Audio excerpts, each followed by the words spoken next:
ሰላም ጤና ይስጥልን የተከበራችሁ የገበያ ሚዲያ ተከታታዮቻችን የገበያ ሚዲያ ልዩ ጥንቅር የተሰኘውን ፕሮግራማችን እነሆ ዛሬም ጀምሯል። ዛሬም እንደተለመደው አንድ ጉዳይ ይዘን ከናንተ ጋር ቆይታ ለማድረግ ነው የተገኘነው። በዛሬው የልዩ ጥንቅር ቆይታችን ታዲያ በተደጋጋሚ የተለያዩ ቅሬታዎች የሚቀርቡበት የኢሚግሬሽንና የዜግነት አገልግሎትን በተመለከተ የተለያዩ ጉዳዮችን አንስተን ለመወያየት ለናንተም መረጃዎችን ለማድረስ ወደናል። የዛሬውን ፕሮግራም እንድናዘጋጅ ካደረጉን ምክንያቶች መካከል ደግሞ አንዱ በትላንትናው ዕለት የተሰማ አንድ ዘገባ ነው። ይህ ሪፖርተር ጋዜጣ ሮብ ህዳር 17 ቀን 2018 ዓ.ም ባወጣው እትሙ ይዞት የወጣው መረጃም የኢሚግሬሽንና ዜግነት አገልግሎት ከሚያቀርባቸው የፓስፖርት አሰጣጥ አገልግሎቶች አንዱ የሆነውና በአንድ ወር ቀጠሮ ለዜጎች ይሰጥ የነበረውን የፓስፖርት አቅርቦት የጊዜ ገደቡና ሁኔታው በግልጽ ባልታወቀ ምክንያት መቋረጡ ቅሬታ እንዳስነሳ የሚያሳይ ነው። ይህንን እንደመነሻ በማድረግም ታዲያ ሳምንት ባልሞላ ጊዜ ውስጥ አንዴ በፓርላማ አንዴ ደግሞ በህዝቡ ዘንድ ቅሬታ የተነሳበትን ተቋም የተመለከቱ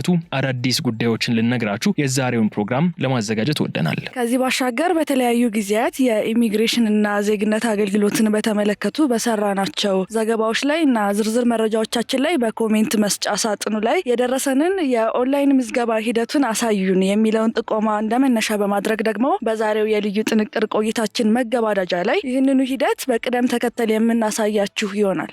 በተደጋጋሚ የሚነሳ ጥያቄ ነው ቤቲ። ይሄ ጉዳይ በርካቶች እንዴት ነው ይህንን የኦንላይን ፎርም መሙላት የምንችለው የሚለውን በተደጋጋሚ ይጠይቃሉ። እሱን በዛሬው ፕሮግራማችን መገባደጃ ላይ ወደ እናንተ እናደርሳለን። ታዲያ አብራችሁን በመቆየት እንድትከታተሉን ደግሞ በአክብሮት ነው የምንጋብዘው። ለገበያ ሚዲያ አዳዲስ የሆናችሁ ተከታታዮቻችን የዩቲዩብ ገጻችንን ሰብስክራይብ እንድታደርጉ እያልን መረጃዎቻችን ለሌሎች እንዲደርሱ ዘንድ ደግሞ ላይክ፣ ሼር እና ሰብስክራይብ ማድረጋችሁ በድጋሜ እንዳዘነጉ፣ ብሎም ደግሞ በርዕሰ ጉዳዩ ላይ ያላችሁን ሀሳብ አስተያየት ካለ በኮሜንት መስጫ ሳጥኑ ላይ እንድታስቀምጡልን ስንል በአክብሮት እየጠየቅን ከአፍታ መሸጋገሪያ በኋላ የምንመለሰው እኔ ሚሊዮን ሙሴና ቤተልሔም ሰለሞን አብረን በመሆን ነው። ዝርዝር ጉዳዮችን ይዘን እንመለሳለን። አብራችሁን ቆዩ።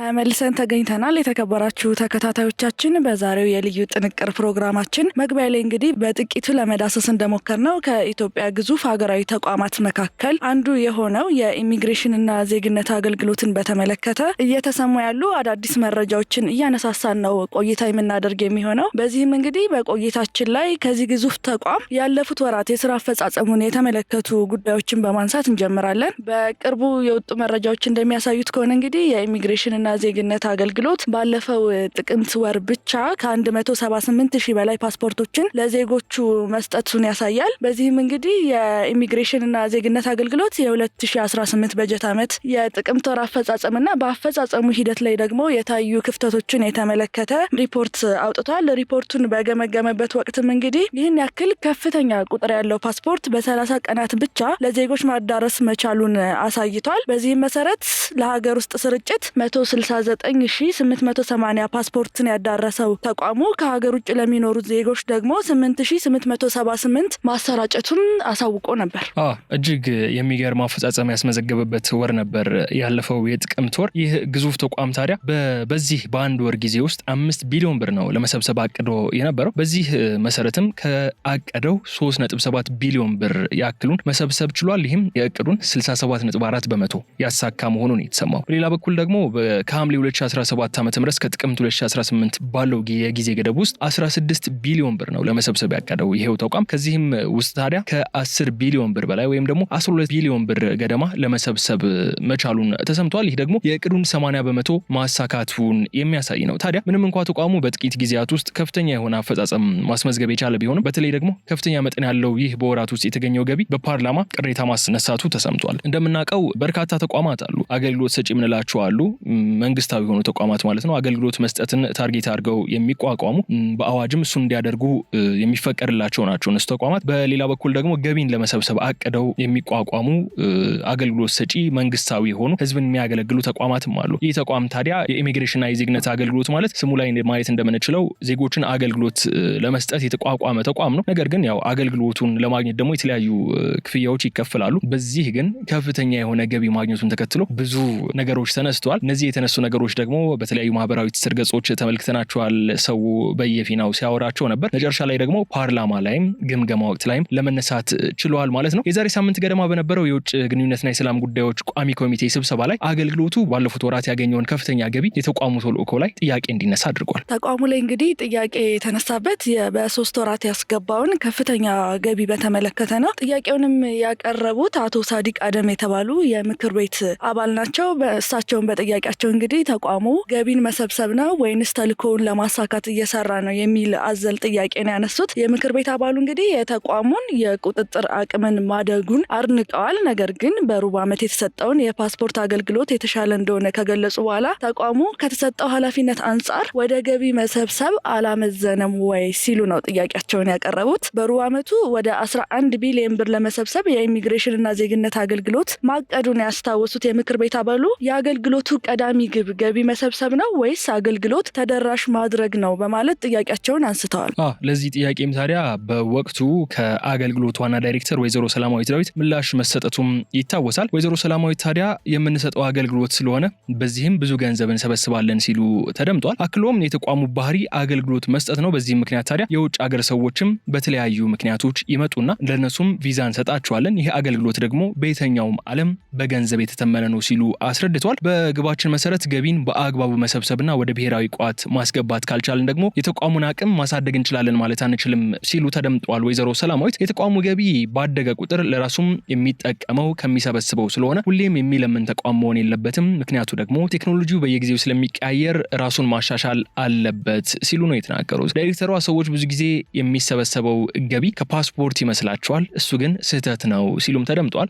በርካቶቻችን በተለይ ከቅርብ ጊዜ ወዲህ የፓስፖርት ዋጋም ከፍተኛ ጭማሪ መደረጉን ተከትሎ ከዛ ደግሞ ተቋሙ ከዛ በኋላ ከፍተኛ ትርፍ ወይም ደግሞ ከፍተኛ ገቢን ሰበሰብኩ የሚል መረጃዎችን ማጋራት መጀመሩን ተከትሎ ምናልባትም ከፓስፖርት ገቢ ያን ያክል ብር ይሰበሰባል የሚል ግምት ሊኖረን ይችላል የሚለውን ሀሳብ ዳይሬክተሯም አንጸባርቆታል። ነገር ግን እሱን ትልቁ ድርሻ የሚይዝ አይደለም ሲሉ ተደምጧል። ትልቁ ተቋሙ ገቢ ከቪዛና ተያያዥ አገልግሎቶች የሚገኙ ገቢዎች መሆናቸውም ነው የተናገሩት። አገልግሎቱ እንግዲህ ከፓስፖርትም ትንሽ የሚባል ገቢ ባያገኝም ከፍተኛ ገቢ የሚያገኝ ተቋም ቢሆንም የደህንነት ተቋም እንደመሆኑ መጠን ደግሞ ከተለያዩ ተግባራት የተለያዩ ገቢዎችን እንደሚያገኝ በማስገንዘብ ነው ጥያቄውን መልስ ሰጥተው ያለፉት። ዳይሬክተሯ እንግዲህ ይህንን ቢሉም ከዚህ በፊት የተሰሩ ዘገባዎችን ማየት ያስፈልጋል። ለዚህም እንግዲህ እንደ ማሳያ ይሆን ዘንድ ደግሞ ከጥቂት ወራት ወደ ኋላ ተመልሰን ሐምሌ 20 ቀን 2017 ዓ.ም የወጣውን የሪፖርተር ጋዜጣን ዘገባ መመልከት እንችላለን። ሪፖርተር እንግዲህ በዘገባው ከአቅም በላይ በሆነ ምክንያት የመደበኛ ፓስፖርት አሻራ መስጫ ቀጠሮ ቀን ያለፈባቸው ተገልጋዮች ያለምንም አገልግሎት ገንዘባቸው እንደሚወሰድባቸውና እንደ አዲስ ከፍለው እንዲያስቀጥሉ እንደሚገደዱ ገልጾ ነበረ።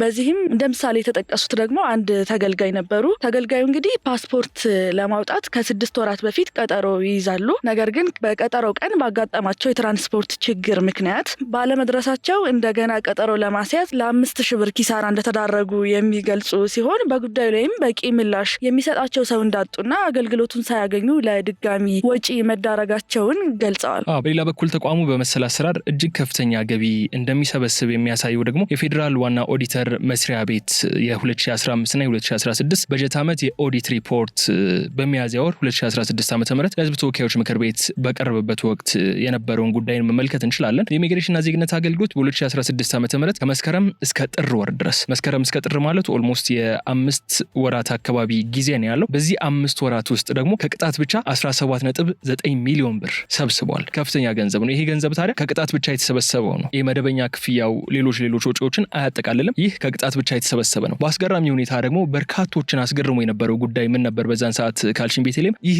ገቢ የሰበሰበው ተቋሙ ያለ መንግስት እውቅና ነበር። በዚህ ምክንያት ታዲያ አሁንም ተቋሙ በቢሊዮን የሚቆጠር ገንዘብ አገኘው ሲል መሰል የቅጣት አሰራሮች ሙሉውን ገቢ ይሸፍናሉ ባይባልም እንኳን ለከፍተኛው ገቢ የሚኖራቸው አስተዋጽኦ ግን የሚናቅ እንዳልሆነ አስተያየት ሰጪዎች ይናገራሉ። ፓርላማ ላይ የተነሳው ጥያቄም ታዲያ ከዚህ ጋር የሚያያዝ ነው። ተቋሙ አገልግሎት መስጠቱ ላይ ትኩረት አድርጎ ለዜጎች የተፋጠነና የሆነ ምስጋና ያለው አይነት አገልግሎት ቢሰጥ የተሻለ ነው እንጂ ይህን ያክል ከፍተኛ የሆነ ገቢ ማግኘቱ ላይ ትኩረት አድርጎ ባይሰራ የሚሉ ሀሳቦች የሚነሱት ለዛ ነው። ለምን ከተባለ ደግሞ የኢሚግሬሽንና ዜግነት አገልግሎት በተደጋጋሚ ከፍተኛ የሆነ ቅሬታ ከሚነሳባቸው ተቋማት መካከል አንደኛው ነው። በተለያዩ ጊዜያት የተለያዩ የማሻሻል ስራዎችን እየተሰሩ እንደመጡ የማይካድ ሀቅ ነው። ነገር ግን እንደዛም ሆኖ አሁንም የሚነሱ ቅሬታዎች አሉ። ኢሚግሬሽንና ዜግነት አገልግሎት ሄዶ ደስተኛ የሚሆነው ሰው እንዳለው ሁሉ ሁሉ በጣም ተከፍቶና አዝኖ የሚመጣ ሰውም ቁጥሩ ቀላል የሚባል አይደለምና ገቢ ከመሰብሰቡ ጎን ለጎን እንደተባለው ነው ያው ተቋሙ ገቢ ያስፈልገዋል። ዘመናዊ የሆኑ ነገሮችን ማስገባት፣ መሰረተ ልማቱን ማስፋት፣ አቅሙን ማሳደግ ያስፈልገዋል። ነገር ግን ከዛ ጎን ለጎን ደግሞ ገቢው እያደገ በመጣ ቁጥር በገቢው ልክ ደግሞ ጥራት ያለው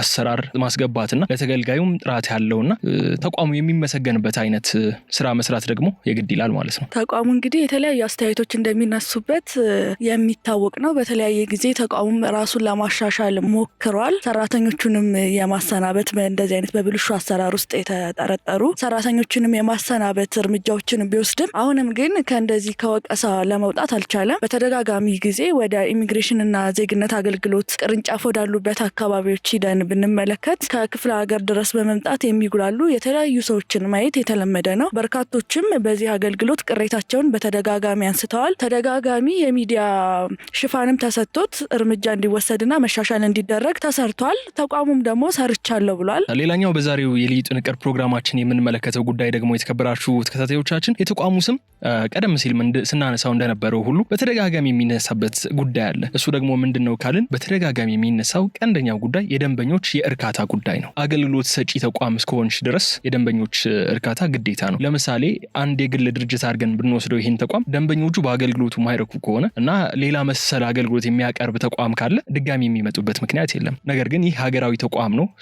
እዛ የምታገኘው አገልግሎት ብቸኛ ነው። ስለዚህ እርካታ ባይሰማሽም በምታገኘው አገልግሎት ነገር ግን ወደዛ ቦታ ድጋሚ መሄድሽ የሚቀር አይደለም። ነገር ግን እንደዛም ሆኖ የኢሚግሬሽንና ዜግነት አገልግሎት ይህንን የደንበኞች እርካታ ጉዳይ ለማሻሻልና ለመፍታት በተደጋጋሚ ሲሰራ መቆየቱ ተነግሯል። የኢሚግሬሽንና ዜግነት አገልግሎት በ2018 ዓመተ ምህረት አንድ ብሎ ስራውን ሲጀምር በበጀት ዓመቱ የደንበኞችን እርካታ የበለጠ ከፍ ለማድረግ ዘርፈ ብዙ ማሻሻያዎችን ማድረጉ በግልጽ ነበር ያሳወቀው። በወቅቱ ታዲያ የአገልግሎቱ ምክትል ዋና ዳይሬክተር የሆኑት አቶ ቢቂላ መዝገቡ ሰጥቶት የነበረውን ማብራሪያ ብንመለከት በአዲስ አበባ 4 ተጨማሪ ቅርንጫፎች እየተከፈቱ መሆኑን ጠቁመው ነበር። አዳዲሶቹ ቅርንጫፎችም ሙሉ በሙሉ ወደ ስራ ሲገቡ ጥቁር አንበሳ ሆስፒታል አካባቢ የሚገኘውን ቅርንጫፍ እንደሚዘጋ ተናግረው ነበር። አክሎም የተገልጋዮችን እንግልት ለመቀነስም ቅርንጫፎቹ በሚገኙባቸው አካባቢዎች ከዚህ ስራ ጋር የተያዘ ስራ በሚሰሩ አካላት ላይ ቁጥጥር በማድረግ ለችግሩ መፍትሄ እንደሚበጅለትም መግለጻቸው አይዘነጋም። በተጨማሪም የኢሚግሬሽንና ዜግነት አገልግሎት በ2018 ዓ.ም በጀት ዓመቱ የደንበኞችን እርካታ ከፍ ለማድረግ ካደረጋቸው ማሻሻያዎች መካከል አንዱ ደግሞ ከመስከረም 2 ቀን 2018 ጀምሮ ከማለዳው 12 ሰዓት እስከ ምሽት 4 ሰዓት የፓስፖርት አገልግሎት መስጠት መጀመሩን መግለጹ አይዘነጋም። ሌላኛው ማሻሻያ ህብረተሰቡን ሲያማረር የነበረውን ሲስተም ቀልጣፋ ማድረግ ሲሆን በዚህም ነባሩን ሲስተም በማሻሻል ተጨማሪ አዲስ ሲስተምን ወደ አገልግሎቱ አስገብቶ ነበር። በዚህም ማንኛውም ሰው በቀላሉ ወደ ሲስተሞቹ ገብቶ ኦንላይን ማሟላት ያለበትን መረጃ ማስገባት እንጂ የማንኛውንም አካል ድጋፍ እንደማያስፈልገው በተደጋጋሚ ተጠቅሷል። ይህንን ወደ መጨረሻ ላይ አንድ በአንድ ሂደቱን የምንመለከተው ይሆናል። ከዚህ ባሻገር ማለትም ሲስተሙና የአገልግሎት ሰዓትን ከማሻሻል ጎን ለጎን አገልግሎት የሚሰጠውን የሰው ኃይልም በጥፍ የተጨመረ ሲሆን ከነባርና አዳዲስ ከሚከፈቱ ቅርንጫፎች በተጨማሪ ደግሞ በሁሉም የመሶብ አንድ ማዕከል አገልግሎት ማዕከላት እየተሰጠ መሆኑም ተጠቅሶ ነበር። አሰራሩን ዘመናዊና በቴክኖሎጂ የተደገፈ ከማድረግ አንጻር ሁሉም አሰራሮች ከወረቀት ወደ ዲጂታል መቀየራቸውንም ተሰምቷል። ተቋሙ የረጅም ጊዜ ብልሽት የነበረበት መሆኑ ያነሱት ዋና ስራ አስኪያጁ ደግሞ ችግሩን ለማቃለል ከውስጥ ሆነው ከደላላ ጋር ተመሳጥረው ተገልጋዩን ሲያማሩ በነበሩ ላይ እርምጃ እየተወሰደ ከመሆኑ በተጨማሪ ሰራተኞቹ ከተገልጋዮች ጋር የማይገናኙበት ስርዓት እየተፈጠረ እንደሚገኝም ተሰምቷል። በሕግ ተጠያቂ ማድረግ ያለባቸው ተጠያቂ ከማድረግ ጎን ለጎን የነበረውን ብልሹ መረብ በጣጥሶ በአዲስ የሰው ኃይል የመተካት ስራም እየተሰራ ነው የመጣው። የነበረው ችግር እየተፈታ መሆኑም ተገልጋዩ በተግባር ማረጋገጥ የሚችለው ጉዳይ ነው የሚሉት የተቋሙ ከፍተኛ ባለስልጣናት ተቋሙ ችግሮች ካሉትም ለሚመለከተው አካል ብቻ በማስታወቅና እርምጃ እንዲወሰድ ማድረግ እንደሚቻልም ነው የተገለጸው። የተወሰዱ ባሉ ማሻሻያዎችም ተገልጋዮች ኦንላይን ተመዝግበው ፓስፖርታቸው እጃቸው እስኪሚገባ ድረስ ከ3 እስከ 6 ወራት ድረስ ተራዝሞ የነበረው የቀጠረው ጊዜም በከፍተኛ ሁኔታ ዝቅ ስለመደረጉ በተደጋጋሚ የሚገለጽ ጉዳይ ነው። ነገር ግን ይህንን ጉዳይ ተመልክቶም አሁን ቅሬታ የሚነሳበት ነጥብ ሆኗል። በኦንላይን ላይ ምዝገባ እየተደረገ አገልግሎት ሲሰጥ የቆየበት መንገድ እንዲሁ ስናነሳቸው እንደቆየ ነው። አገልግሎት ላይ ያለን በርካታ ችግሮች እንዳሉበት ሲነሳ የቆየ ነገር ቢሆንም አሁን ደግሞ እንግዲህ የጊዜ ገደቡና ሁኔታው በግልጹ ባልታወቀ ምክንያት በአንድ ወር ይሰጥ የነበረው የፓስፖርት አገልግሎት የጊዜ ገደቡና ሁኔታው በግልጽ ባልታወቀበት ምክንያት መቋረጡ ደግሞ ከሰሞኑ ቅሬታን የፈጠረ ጉዳይ ሆኗል። በዚህም እንግዲህ ሪፖርተር ጋዜጣ ያነጋገራቸው ስማቸው እንዳይገለጽ የጠየቁ አንድ ተገልጋይ ለራሳቸውና ለቤተሰቦቻቸው አገልግሎቱን ለማግኘት ባለፈው ሳምንት የመጀመሪያ ቀናት ወደ አገልግሎቱ ዋና መስሪያ ቤት ጎተራ አካባቢ በሄዱበት ወቅት በአንድ ወር ቀጠሮ በ5,000 ብር ክፍያ ሲሰጥ የቆየው የፓስፖርት አቅርቦት አገልግሎት ለጊዜ ለጊዜው መቋረጡ እንደተናገራቸው ገልጸዋል። ማሟላት የሚገባኝን ሰነዶች ሁሉ ይዤ ጎተራ አካባቢ በሚገኘው መስሪያ ቤት ደርሼ ወደ ውስጥ ለመግባት ምክንያቴን ለሰራተኞች ባሳወቅኩበት ወቅት በአሁኑ ወቅት እየተሰጠ ያለው ፓስፖርት በ2 ቀናት በ25,000 ብር ክፍያና በ5 ቀናት ደግሞ በ20,000 ብር ክፍያ የሚቀርበው ፓስፖርት ብቻ መሆኑን ተነግሮኝ አቅሜ ስለማይፈቅድ ትቼ ተመለስኩኝ ማለታቸው ተዘግቧል። ጋዜጣው ይህን መረጃ ይዞት የወጣው ሮብ ህዳር 17 ቀን 2018 ዓ.ም ባሳተመው እትሙ ነው። ጋዜጣው ያነጋግራቸው ሌላ አገልግሎት ፈላጊ በበኩላቸው ተመሳሳይ ምላሽ እንደተሰጣቸው ነው የገለጹት። ነገር ግን በጊዜያዊነት የተቋረጠው በ1 ወር ቀጠሮ አዲስ ፓስፖርት የማውጣት ስራ እንደሆነ የራሳቸው ግምት በመውሰድ ለማሳደስ መጠየቃቸውን ነው ያስረዱት። ይሁንና ደንበኛው ከኢሚግሬሽንና ዜግነት አገልግሎት ዋና መስሪያ ቤት ባሻገር በመሶብ የአንድ መስኮት አገልግሎት በመገኘት በመደበኛ የወር ቀጠሮ ለማሳደስ ጥያቄ ቢያቀርቡም ይህ አገልግሎት እየተሰጠ ለመሆኑ እንደተነገራቸው ገልጿል። ይህን ተከትሎም ጋዜጣው ጉዳዩን በተመለከተ ለኢሚግሬሽንና ዜግነት አገልግሎት ዋና ዳይሬክተር ወይዘሮ ሰላማዊት ዳዊት ምላሽ ለማግኘት ተደጋጋሚ በእጅ ስልክ ጥሪዎችና በአጭር የስልክ መልእክት ወይም ኤስኤምኤስ ላደረገው ሙከራ ምላሽ አለመስጠታቸውና ጉዳዩም ምላሽ ሳያገኝ ሳይሳካ መቅረቱን አስነብቧል። እኛም ድረገጹን ለማየት ሞክረን ነበር። ቤተልሔም በዚህ ሰዓት ሪፖርተር ጋዜጣ ይዞት በወጣው ዘገባ መሰረት እስከ ዛሬ ይህ ፕሮግራም እስከተሰራበት ሰዓት ድረስ በኢሚግሬሽንና የዜግነት አገልግሎት ድረገጽ ላይ እንደተባለው በ25,000 ብርና በ20,000 ብር የሚቀርቡት የአስቸኳይ ጊዜ የፓስፖርት አገልግሎቶች እንጂ መደበኛውንና በ5,000 ብር ይቀርብ የነበረው የፓስፖርት አገልግሎት አሁን ላይ ኦንላይን ላይም መመዝገብ እንደማይቻል ለማየት ችለናል። ቀደም ብለን እንዳነሳ ነው እንግዲህ የሪፖርት አፈጻጸሙ በተገመገመበት ወቅት የአገልግሎቱ ዋና ዳይሬክተርን ጨምሮ ከፍተኛ ኃላፊዎች ከፓስፖርት ጉዳዮች ጋር በተያያዘ ከቋሚ ኮሚቴ ለቀረበላቸው ጥያቄዎች ሰፊ ማብራሪያ መስጠታቸው አይዘነጋም። የተቋሙ ዋና ዳይሬክተር ወይዘሮ ሰላማዊት የኢሚግሬሽንና ዜግነት አገልግሎት በበጀት ዓመቱ የመጀመሪያ 3 ወራት ውስጥ ከ500,000 በላይ ፓስፖርቶችን ለዜጎች መስጠቱን ገልጸው በቅድሚያም በአንድ ሀገር የአገልግሎት ምርጫዎች አስፈላጊ ናቸው። ሁሉንም በመደበኛ አድርገን ልናስተናግድ አንችልም። ያንንም ምርጫ አስቀምጠን ሰው በአጭር ጊዜ ማግኘት ከፈለገ በአጭር ጊዜ የሚያገኝበትን፣ በረዥም ጊዜ ከፈለገ ደግሞ በረዥም ጊዜ የሚያስፈልገውን አድርጎ የሚያገኝበትን እድል ከመፍጠር አኳያ በርካታ ማሻሻያዎችን አድርገን ተፈጻሚ አድርገን ውጤት እያየን መሆኑን ማንሳት እንፈልጋለን ማለታቸው አይዘነጋም። ኢትዮጵያ እንግዲህ በታሪኳ በአንድ ዓመት ውስጥ 4 ሚሊዮን ፓስፖርት መስጠት ችላ አታውቅም ያሉት ዋና ዳይሬክተሯ፣ ነገር ግን ይህንን በድፍረት ያቀርንበት ምክንያት ፍላጎት በየጊዜው በጣም እየጨመረ ስለሆነ በፍላጎቱ መጠን የራሳችንን አቅም እያዘጋጀን መሄድ የምንችለው በዚሁ ደረጃ ስናቅድ ብቻ ነው ብለው ነበር። ይህንን ካሉ በኋላ ነው እንግዲህ በ1 ወር ውስጥ የሚሰጠው አገልግሎት መቋረጡ ተሰምቶ በትናንትናው ዕለት በርካቶች ሲቀባበሉት የነበረው። ዋና ዳይሬክተሯ እንዳሉት አማራጮችን እናቀርባለን፣ ሰው የሚመቸውን አቅሙ የሚፈቅደውን ተጠቅሞ አገልግሎትን ያገኛል የሚል ሀሳብ አንስተው ነበር። ከዚህ ቀደም በነበረው አሰራር መሰረትም አገልግሎቱ የሚሰጠው እንደዛ ነበር።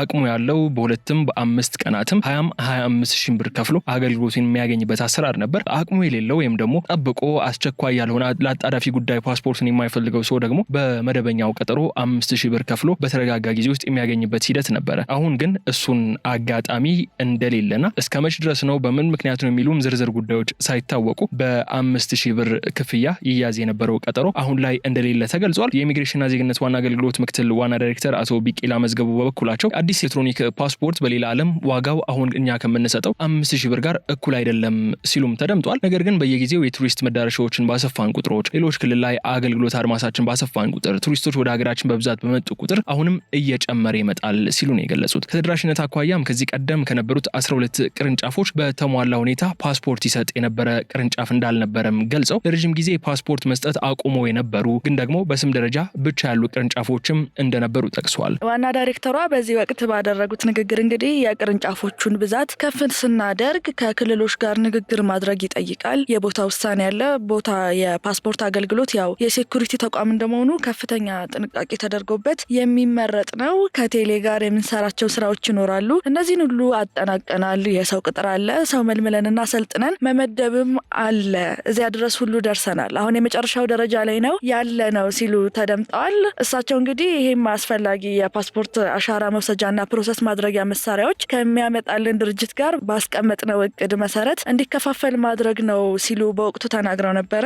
በሌላ በኩል ከአሰራር ሲስተም አኳያ ያሉ ጉዳዮችም ተነስተው ማብራሪያዎች ቀርበውበት ነበር። የተቋሙ ኃላፊዎች ከዚህ በፊት የነበረው የቆየ ሲስተም ወደ አዲሱ ሽግግር ማድረግ የሚል እቅድ ይዞ ሲንቀሳቀስ መቆየቱን ጠቅሰዋል። ዋና ዳይሬክተሯም የሲስተም ሽግግር እያደረግን በተለይም የአስቸኳይ አገልግሎት ሙሉ በሙሉ በአዲሱ ፓስፖርት እንዲሰጥና በአዲሱ ሲስተም እንዲሆን አድርገናል። ብዙ ጊዜ ጊዜ የአስቸኳይ ፓስፖርት አፕሊኬሽን ላይ ብዙ ነገሮች ይነሳሉ። ከዚህ ቀደምም ስናብራራ ነበር ብለዋል። በድሮ ሲስተምም እጁን የከተተውን ሰው ከማወቅና ከመለየት አኳያ የተወሰኑ ውስንነቶች አሉ ያሉት ዋና ዳይሬክተሯ የአስቸኳይ ፓስፖርት አሰጣጥንም ወደ አዲሱ ሲስተም መሸጋገሩን አክለዋል። ነገር ግን አሁን ላይ የተነሳ ስላለውና በ5,000 ብር ይቀርብ ስለነበረው ፓስፖርት አገልግሎት መቋረጥ የሚሆን ሌላ ነገር የተሰጠ ማብራሪያ የለም። እንግዲህ የተከበራችሁ ተከታታዮቻችን ላለፉት ከ20 በላይ ደቂቃዎች ወደ እናንተ ሲደርስ የነበረው የዕለቱን የልዩ ጥንቅር ፕሮግራማችን አሁን ወደ ፍጻሜው እየተንደረደረ ነው የሚገኘው። አንድ መረጃ ብቻ ነው የሚቀረን። እሱም በትላንትናው ዕለት የተሰማው አዲሱ ጉዳይ ነው። ከዚህ ቀደም ጠቅላይ ሚኒስትር ዶክተር አብይ አህመድ እንዲሁም የአዲስ አበባ ከተማ ከንቲባ አዳነች አቤቤ ለከፍተኛ ግብር ከፋዮች የዲፕሎማቲክ ፓስፖርት ይሰጣል ባሉት መሰረት የኢሚግሬሽንና ዜግነት አገልግሎት ለከፍተኛ ግብር ከፋዮች የሚሰጠውን የመጀመሪያውን ዲፕሎማቲክ ፓስፖርት መስጠቱ ተሰምቷል። ለከፍተኛ ግብር ከፋዮች በልዩ መልክ የዲፕሎማቲክ ፓስፖርት መስጠትን በተመለከተ ጠቅላይ ሚኒስተሩ ባስቀመጡት መመሪያ መሰረት አገልግሎቱ የመጀመሪያውን የዲፕሎማቲክ ፓስፖርት የኢስት አፍሪካን ሆልዲንግ እና የናሽናል ሲሚንቶ ሆልዲንግ ሼር ካምፓኒ ቦርድ ሊቀመንበር ለሆኑት ለአቶ ብዙአየሁ ታደለ ሰጥቷል። ለአልሚዎች ከፍተኛ ግብር ከፋይ የሀገርን ክብር በሚመጥን ተግባራት ላይ ውጤት በማምጣት ለሀገራዊ ብልጽግና አጋዥ የሆኑ ስራዎችን በመስራት ላይ ለሚገኙ ዜጎች በአገልግሎታችን ክብርና ተግባራቸውን የሚመጥን አገልግሎት ያገኛሉ ያሉት የአገልግሎቱ ዋና ዳይሬክተር ወይዘሮ ሰላማዊ ዳዊት ከፍተኛ ግብር ከፋዮችን በማክበር ልዩ አገልግሎት መስጠት የሪፎርም አካል መሆኑን አንስተዋል። ለከፍተኛ የመንግስት ባለስልጣናት፣ አምባሳደሮች፣ ለሀገር ባለውለታዎች፣ ለከፍተኛ ግብር ከፋዮች ልዩ አገልግሎት የሚሰጥበት መገልገያ ቦታ መኖሩንም ገልጸው ነበር። እንግዲህ የተከበራችሁ ተከታታዮቻችን ከገበያ ሚዲያ ወደ እናንተ ይደርስ ያለውን የልዩ ጥንቅር ፕሮግራማችንን ነው በማድመጥ ላይ የምትገኙት። መረጃዎቻችን እነዚህ እስካሁን ስትከታተሏቸው የቆያችሁን ነው ይመስሉ የነበረው። አሁን የሚቀረን ታዲያ መግቢያችን ላይ የነገርናችሁ አንድ ጉዳይ ነበር። እሱም በተደጋጋሚ ከኢሚግሬሽንና ዜግነት አገልግሎት ጋር በተያያዙ ጉዳዮች ፕሮግራሞችን በምናዘጋጅበት ሰዓት ብሎም የዜና ዘገባዎችን በምንሰራበት ሰዓት በተደጋጋሚ እንጠየቀው የነበረው ጉዳይ ምንድን ነው? ያንን ፕሮሰስ ወይም ደግሞ በኦንላይን ለማመልከት በምናደርገው ጥረት ማድረግ ያለብን ምንድን ነው? መሟላት ያለባቸው ጉዳዮችስ ምንድን ናቸው? የሚለውን ጥያቄዎች ሲነሱ ነበረና እሱን ለመንገር እንሞክራለን። አሁን መጀመሪያ እስቲ አዲስ ፓስፖርት ለማውጣት መሟላት ያለባቸውን ሰነዶች ምንድን ናቸው በሚለው እንጀምር። አዲስ ፓስፖርት ለማውጣት እንግዲህ መሟላት ያለባቸው ሰነዶች ብሎ አገልግሎቱ ያስቀመጣቸው ዝርዝር ውስጥ የሚገኙት አንደኛ ከ40 ዓመት በታች ከሆነ የተረጋገጠ የልደት የምስክር ወረቀት ነው። በሁለተኝነት ላይ የምናገኘው ደግሞ የታደሰ የቀበሌ መታወቂያ ሲሆን ጊዜያዊ ከሆነ ደግሞ መታወቂያውን ካወጡበት ቀበሌ ድጋፍ ደብዳቤ ይዞ መቅረብ ያስፈልጋል። በሶስተኛነት ኦንላይን ላይ መመዝገብ ነው። አሰራሩ አሁን ላይ ያለው ኦንላይን ላይ የመመዝገብ አሰራር ነው። ኦንላይን ላይ ለመመዝገብ ደግሞ www.ethiopianpassportservice.gov.et የሚል ድረገጽን በመጠቀም ወደ ውስጥ መግባት የሚያስፈልግ ይሆናል፣ ዝርዝሮችን ለማስገባት ማለት ነው። በአራተኛነት በ3 ሰዓት ውስጥ ክፍያ መፈጸም ያስፈልጋል። በአምስተኛነት ላይ የምናገኘው ደግሞ በቀጠሮ ቀን ብቻ ባመለከቱበት ቅርንጫፍ ኦሪጂናል የታደሰ የቀበሌ መታወቂያ፣ ኦሪጂናል የልደት ምስክር ወረቀት፣ ያመለከቱበትን ፕሪንት አውት ይዘው መምጣትና ዲጂታል አይዲ ይዘው ወደ አገልግሎቱ መሄድ አለባቸው ማለት ነው። አገልግሎቱን የሚፈልጉ ሰዎች ልክ ነው።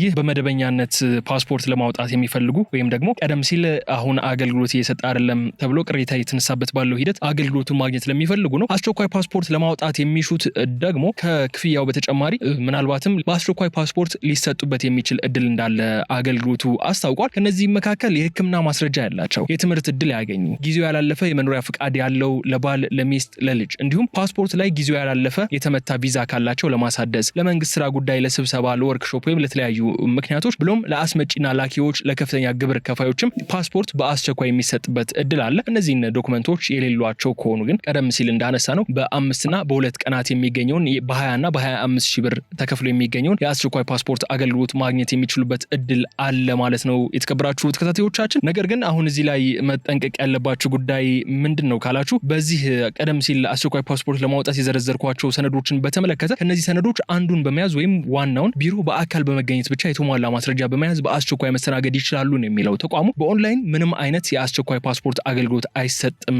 የሚለው ተቋሙ። ለዚህም ታዲያ ጥንቃቄ እንድታደርጉ ይመክራል ማለት ነው። በዚህ ታዲያ የተከበራችሁ ተከታታዮቻችን እንቀጥልና ደግሞ አሁን የምናነሳው ወደ ዋናው ጉዳያችን የምንገባበት ሰዓት ላይ ነው የሚሆነው። ቀደም ሲል ስናነሳው የነበረው ጉዳይ ማለት ነው። እሱን ደግሞ ሂደቱ ምን ይመስላል የሚለውን አንድ ባንድ የምንመለከትበት ይሆናል ማለት ነው። ታዲያ ቀደም ሲል ቤተልሔም ስታነሳው እንደነበረው የኢትዮጵያ ኢሚግሬሽንና ዜግነት አገልግሎት ድህረ ገጽ አለ። እሱን ድህረ ገጽ ውስጥ ስትገቡ ፊት ለፊት ላይ የሚያመጣላችሁ መስፈርቶች አሉ። አሁንም የሞባይላችሁ ወይም ደግሞ የኮምፒውተራችሁ ስክሪን ላይ እየተመለከታችሁት እንዳላችሁት ቅድሚያ ከሚያመጣላችሁ ገጽ ላይ ስታርት ኒው አፕሊኬሽን ወይም ደግሞ አዲስ ምዝገባ ጀመር የሚለውን ነው በቅድሚያ የምትነኩት። እሱን ስትነኩ ታዲያ በማስከተል የሚወስዳችሁ ከዚህ ቀደም የኢሚግሬሽንና ዜግነት አገልግሎት ድረገጽ ውስጥ በሚገቡበት ሰዓት በቀጥታ አፕላይ ማድረግ ትቺ ነበር። አሁን ግን ሎጊን ማድረግ ወይም ደግሞ ቀድመሽ መመዝገብ በድረገጹ ላይ መመዝገብ ይጠበቅብሻል ማለት ነው። ይህንን ለማድረግ ታዲያ ወደሱ ገጽ ይመራችኋል። የመጀመሪያውን ስታርት ኒው አፕሊኬሽን የሚለውን ስትጫኑት ወደ መጀመሪያው ቀጣዩን ገጽ ይመራችኋል። ታዲያ እዚህ ላይ ከዚህ ቀደም ተመዝግባችሁ ድረገጹ ላይ ተመዝግባችሁ የምታውቁ ከሆነ ኢሜይልና ፓስወርዳችሁን አስገብታችሁ ሎጊን የሚለውን ትጫናላችሁ። ነገር ግን ከዚህ ቀደም ተመዝግባችሁ የማታውቁ ከሆነ ደግሞ ከስር ዝቅ ብሎ የምትመለከቱትን ሳይን አፕ የሚለውን በመንካት ትመዘገባላችሁ። ቀጥሎ በሚመጣላችሁ ገጽ ላይም ታዲያ የመጀመሪያ ስማችሁ፣ የአባታችሁን ስም እንዲሁም የአያታችሁን ስም፣ ስልክ ቁጥራችሁን፣ ኢሜይላችሁን ብሎም አዲስ ፓስወርድ ትጽፉለታላችሁ። እሱን አዲስ ፓስወርድም ደግማችሁ ኮንፊርም ታደርጉለታላችሁ፣ ታረጋግጡለትና ወደ ቀጣዩ ፔጅ ይመራችኋል ማለት ነው። ይህንን ካደረጋችሁ በኋላ ታዲያ በተሳካ ሁኔታ መመዝገባችሁን የሚያሳይ ገጽ ያመጣላችኋል። ከዛ በኋላ ደግሞ ሎጊን ቱ አፕላይ የሚለውን በመጫን ወደ ቀጣዩ ገጽ ያመራችኋል። ወደ ቀጣዩ ገጽ ስታመሩ ደግሞ ቅድም ባስገባችሁት ስልክ ቁጥር መሰረት ማረጋገጫ ኦቲፒ ኮድ ይልክላችኋል። እሱን ኮድ በምትመለከቱ ስክሪን ላይ በምትመለከቱ መንገድ ታስገቡታላችሁ ማለት ነው። እሱን ካስገባችሁ በኋላ ወደ መጀመሪያው ቅድም ወዳገኘ ነው አዲስ አፕሊኬሽን መሙላት ወደምንችልበት ገጽ ነው የሚወስደን። እዛ ገጽ ላይ ከሄድን በኋላ ደግሞ ስታርት ኒው አፕሊኬሽን የሚለውን በድጋሜ እነካዋለን። እሱን ከተጫንን በኋላ ቀደም ሲል ስናነሳው እንደነበረ በ5000 በ20000 በ25000 የሚገኝ አገልግሎት አለ። አሁን ላይ ድህረ ገጹ ላይም በ5000 ብር የሚገኘው አገልግሎት ስለሌለ በቀጥታ የሚመራን ወደ ምንድነው በአስቸኳይ ፓስፖርት ልናገኝ ወደምንችልበት ማመልከቻ ፎርም ወደሚመራን ገጽ ነው የሚወስደን። እሱ ገጽ ላይ ከደረስን በኋላ ከስር ወረድ ብለን ብዙ ጊዜ አሁን እነዚህ የዲጂታል መተግበሪያዎችን ስንጠቀም ድረ ገጾችን ስንጠቀም ኮንዲሽኖችና ተርሞች ይኖራሉ፣ መመሪያዎችና መስፈርቶች ይኖራሉ። እነሱን እንደተስማማን ካረጋገጥን በኋላ ስታርት ኢንዲቪጁዋል አፖይንትመንት ወይም ደግሞ በግል ማመልከቻውን ለመሙላት የሚሰጠን አማራጭ እንጫናለን። እሱን ከተጫንን በኋላ ወደ ቀጣዩ ገጽ ይመራናል። ኒው ፓስፖርት አፖይንትመንት የሚል ነው የሚሆነው ቀጣዩ ላይ የምንጫነው ገጽ ደግሞ። እሱን ከተጫንን በኋላ ታዲያ ዝርዝር ጉዳዮችን ያመጣልናል። ከዚህ በኋላ ያሉትን በጥንቃቄ መሙላት የሚያስፈልጋቸው ጉዳዮች ይሆናሉ ማለት ነው። የተከበራችሁ ተከታታዮቻችን መጀመሪያ ላይ የምንመርጠው ቀደም ብለን እንዳነሳ ነው ፓስፖርቱን እርጀንሲ ሌቭል ወይም ደግሞ በስንት ወራት ወይም በስንት ጊዜ እናገኛለን የሚለውን ነው ቀድመን የምንመርጠው። አሁን እንዳነሳ ነው በ5 እና በ2 ቀናት የሚገኘውን ነው ያለው። ከሁለቱን አንዱን እንመርጣለን ማለት ነው። አንዱን ከመረጥን በኋላ ደግሞ ቀጣይ ላይ የምንመርጠው ጉዳይ ምን ይሆናል? ፓስፖርታችንን ለመቀበል ወይም ደግሞ ለማመልከት የምንመርጠውን ቦታ ይሆናል። ሳይት ሎኬሽን እንመርጣለን። ክልሉን እንመርጣለን። አዲስ አበባ ከሆነ አዲስ አበባ፣ ኦሮሚያ ከሆነ ኦሮሚያ የሚለውን እንሞላለን። ከዛ በመቀጠል ደግሞ ከተማን እንመርጣለን። የኦፊስ አድራሻን እንመርጣለን። ብሎም ፓስፖርታችን ሲደርስ የምንቀበልበት አድራሻ እንመርጣለን። ይህንን ከሞላን በኋላ ወደ ቀጣዩ ገጽ እናመራለን። ወደ ቀጣዩ ገጽ ስናመራ ደግሞ የሚወስደን ወደ ምንድን ነው በሞላ ነው መሰረት በ5 ቀን ነው በ2 ቀን ነው የሚለውን ራሱ ኳልኩሌት አድርጎ ሲስተሙ ለፓስፖርቱ የሚሆኑ አስፈላጊ ዶክመንቶችና አሻራችን የምንሰጣበትን ቀን ያሳየናል ማለት ነው። የተከበራችሁ ተከታታዮቻችን ከዚህ በኋላ ያሉትን ዝርዝር ጉዳዮች ምንድናቸው የሚሉትን ካነሳን ዋናዋን ፔጅ ነው የምናገኘው። ከዚህ በኋላ እሱን ደግሞ ግላዊ የሆኑ መረጃዎች የምናስገባበት ስማችን፣ ሙሉ ዝርዝራችን በቃ ስለኛ የሚገልጹት ልደት ሰርቲፊኬታችን ሶፍት ኮፒ የምናስገባበት እነሱን ዝርዝር ቅደም ተከተሉን ይዘን እናስገባለን። ሳመሪ ላይ ያመጣልናል። እነሱን በትክክል ማስገባታችንን እናረጋግጣለን። የመጨረሻው ገጽ የሚሆኑ ደግሞ ገንዘብ ወይም ደግሞ ክፍያ የምንከፍልበት ነው። ቀደም ሲል ስናነሳው እንደነበር ይህንን ፎርም በሞላን በሰዓታት ውስጥ ያንን ገንዘብ መክፈል ይኖርብናል ማለት ነው። እሱን ካደረግን በኋላ የምትሰጠን አንድ የመጨረሻ ወረቀት አለች። እሷን ወረቀት ይዘን በቀጠሯችን ቀን መሰረት የኢሚግሬሽንና ዜግነት አገልግሎት ቅርንጫፍ ቀደም ሲል የሞላነው ቅርንጫፍ ላይ ሄደን ለፓስፖርት አሻራ መስጠት የምንችልበት አሰራር ነው ያለው ማለት ነው። ይህን ክፍያ ለመፈጸም ደግሞ በባንክ አገልግሎታችሁ በሞባይል ባንኪንግ አማራጮች የተለያዩ አማራጮች ቢኖርም ወደ ባንክ በማቅናትም ለኢሚግሬሽን ነው መክፈል ይፈልግ ነው ብሎ መክፈል የሚቻል ይሆናል። የተከበራችሁ የገበያ ሚዲያ ተከታታዮቻችን ለዛሬ የተዘጋጀውን የገበያ ሚዲያ የልዩ ጥንቅር ፕሮግራማችን ይህ እስካሁን ስትከታተሉት የቆያችሁትን ይመስል ነበር። አብራችሁን በመቆየት ስለተከታተላችሁን እጅግ አድርገን እናመሰግናለን። መልካም ጊዜ